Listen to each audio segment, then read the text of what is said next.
Hey guys, welcome back to my channel.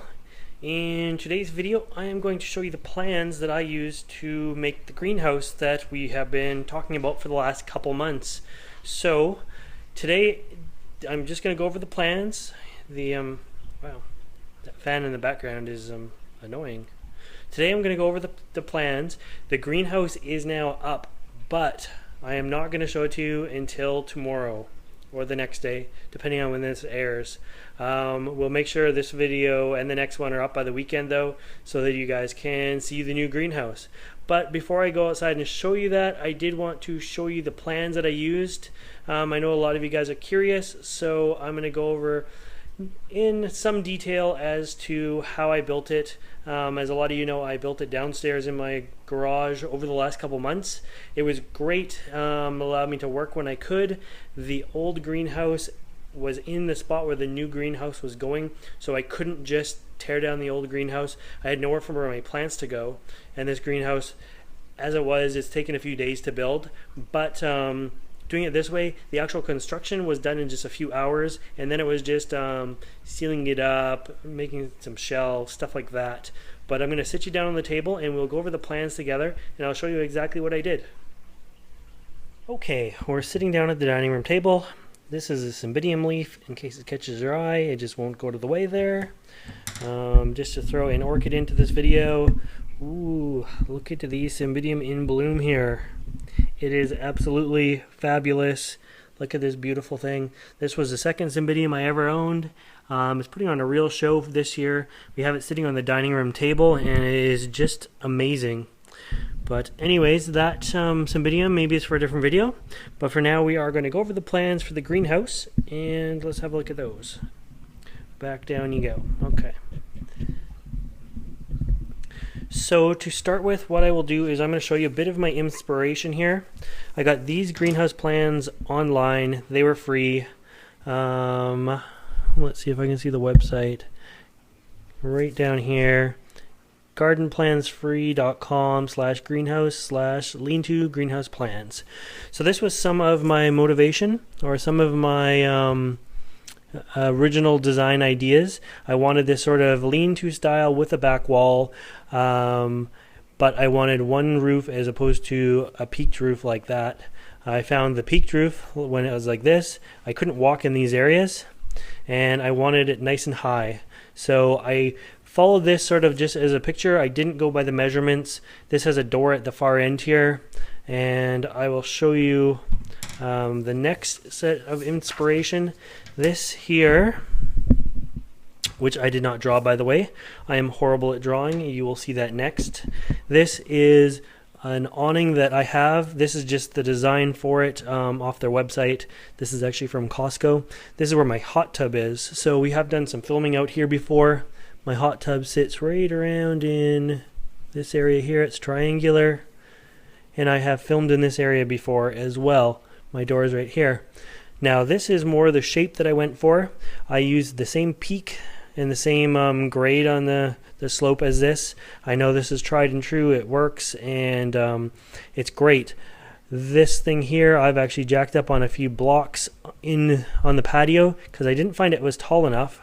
So I wanted it a little bit taller, which made this area here about 7 feet tall, and this area here about 8.5 feet tall. And that was sort of the design that I wanted for the greenhouse. Tracy pointed out that when we were under there, man, a design like this you could do so much with because it's so tall all the way around. So this one was 10 feet this way and 14. The greenhouse plans ended up being 10 by 16, so it's a little bit bigger than this. But having it 7 feet here and about 8.5 feet there is room to walk everywhere. And the plan was, you know, I could have a shelf down there on the bottom, a shelf at the 2 foot, a shelf at the 4 foot, a shelf at the 6 foot, and I could do that along every wall. So it was tons of shelf space, totally usable, unlike that stupid peak of my old greenhouse where I could only walk down just the center. That is sort of the inspiration for the greenhouse design.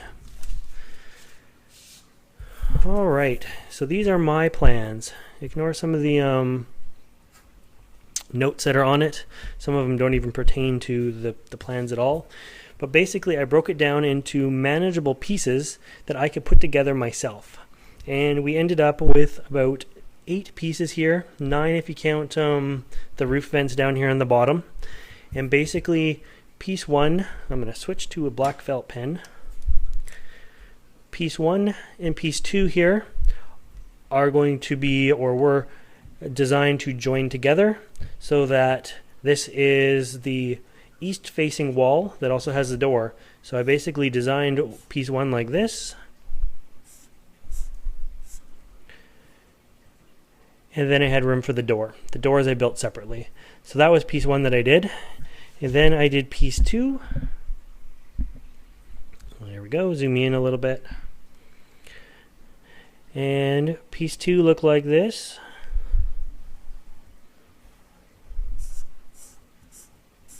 And then basically I just connected them together to make a full 16 feet of east facing wall. For the back I did something similar.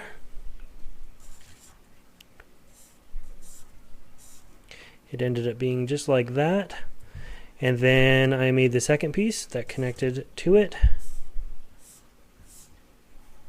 And of course you had to take a little bit of care to make sure all the measures were proper, to make sure these pieces would join together properly, and then these two join together as well. And I just used little L brackets to screw them together, just like metal ones, so they screwed together very nicely. A note on here for the back wall, you had to really, if you looked at the side view of each individual piece like there, you had to make sure that it was on a slope like that to fit the contour of the roof. And then I call it the front and the back here, but it's actually the north and south wall. It used to be the front of my greenhouse because my greenhouse used to face south, but now the door is on the east wall instead. But this one I made like this. And so each one of these pieces I built ahead of time, just like so.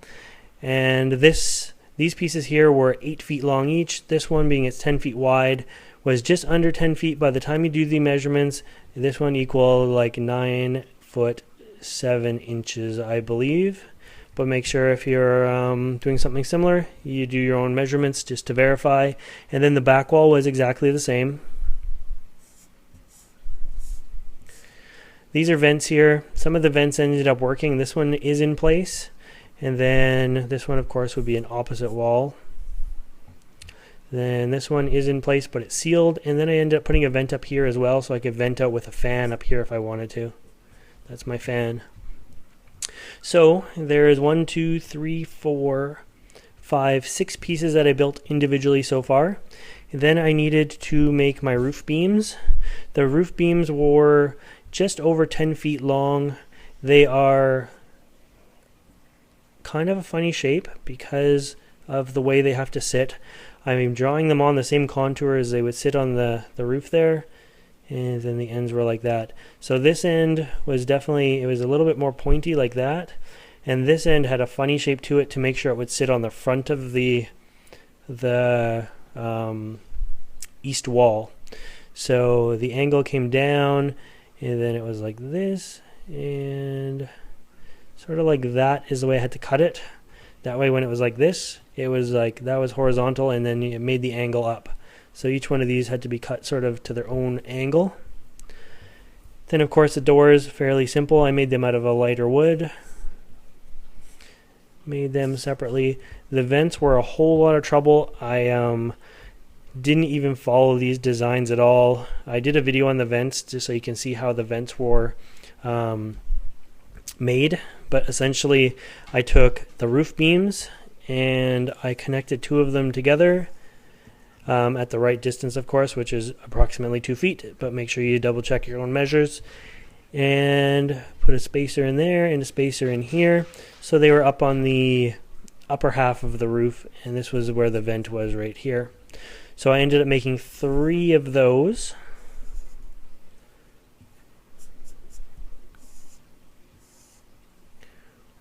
Just like so. And then it all went together. So first thing I did was I connected piece 1 and 2 outside. At location, of course. I connected 3 and 4, so I had the front and the back walls.